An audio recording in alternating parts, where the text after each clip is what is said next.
Akib khusus untuk mahasiswa kita mintakan pendalaman di bulan Ramadan nanti tanggal 11 katanya selama 5 hari khusus mahasiswa umum, ada bagian farmasi, ada bagian teknologi, itu di Masjid Muhammadiyah Jalan Serikandi.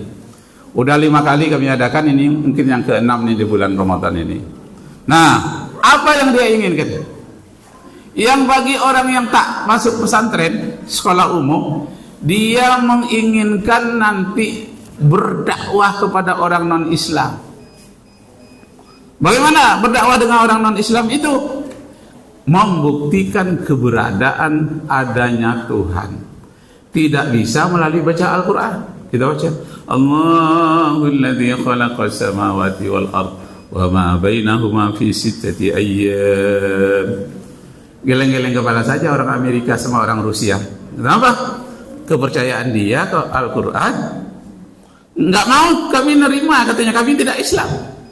Tapi ada hal yang tak bisa ditolak oleh mahasiswa jurusan apapun, tak bisa ditolak oleh manusia bahagian dunia manapun, baik dia orang komunis maupun dia orang ateis, baik dia orang Amerika, orang Prancis, mana-mana nggak bisa menolak. Apa ilmunya? Bisa kita meyakinkan orang non-Islam tentang keberadaan Allah Subhanahu wa Ta'ala, tentang keunggulan Al-Quranul Karim. Nah, ini penting sekali. Jadi apa diminta hormat? Kalau kita dialog dengan orang non-Muslim, kita baca Al-Quran, hadis nggak laku. Kapan baru lakunya? Bisa ketika kita menerangkan hukum ayat-ayat Al-Quran yang tidak tertulis, ayat-ayat Al-Quran yang berada di sebalik alam semesta, namanya ayat-ayat kauniyah, ayat-ayat yang harus digali dari alam semesta. Nah, apa bahan dasarnya pertama untuk membuktikan kebesaran Allah Subhanahu wa Ta'ala terhadap PKI, non-Muslim, komunis, ateis, apalagi namanya itu agnostik? Bagaimana?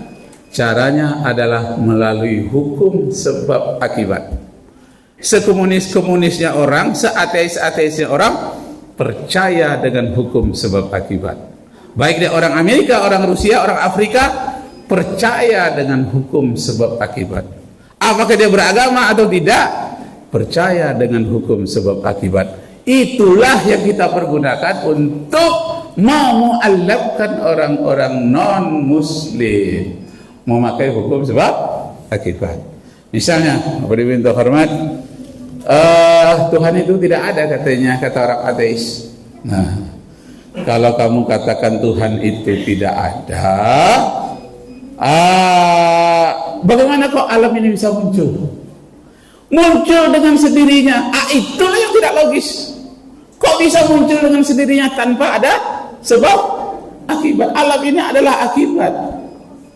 Akibat adalah karena ada sebab-sebab sebelumnya. Tak muncul begitu saja sebagaimana masjid kita ini. Apakah masjid kita ini bisa muncul sendirinya?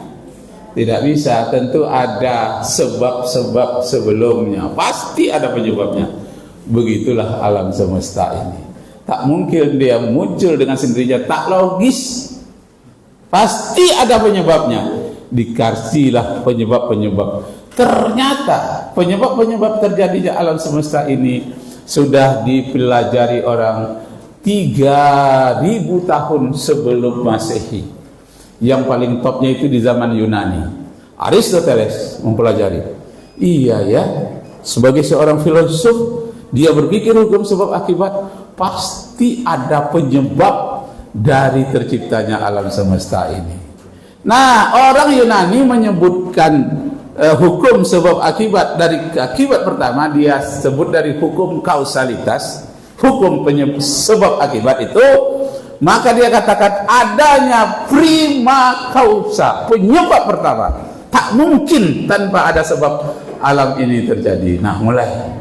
Cuma dia tidak tahu namanya apa.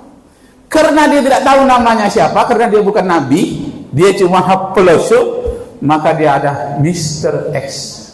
Ada Mr. X yang penyebab pertama terciptanya alam semesta ini. Siapa Mr. X itu? Dia tidak bisa menjawab karena dia tidak mendapatkan wahyu. Dia hanya mendapatkan cara berpikir yang benar, tapi tak dapat wahyu. Nah, 6.000 tahun kemudian barulah lahir Nabi Muhammad sallallahu alaihi wasallam memperkenalkan siapa Mr. X itu.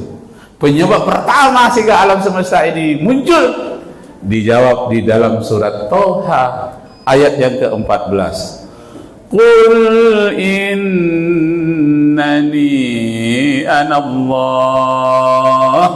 Jawablah kepada orang-orang ateis itu, namaku adalah Allah. La ilaha illa ana. Tidak ada Tuhan yang lain selain dari aku. Wa aqimis shalah. Oleh sebab itu dirikanlah salat li zikri, untuk mengingatku. Nah, hal yang tak terjawab oleh para filosof India, siapa namanya? Tak terjawab oleh filosof Yunani, tak terjawab. Al-Quranul Karim melalui Nabi Muhammad sallallahu alaihi wasallam memberikan jawab dalam satu ayat yang sangat singkat, yakni surat yang ke-112. Apa nama suratnya? Al-Ikhlas. Nah, surat Al-Ikhlas ini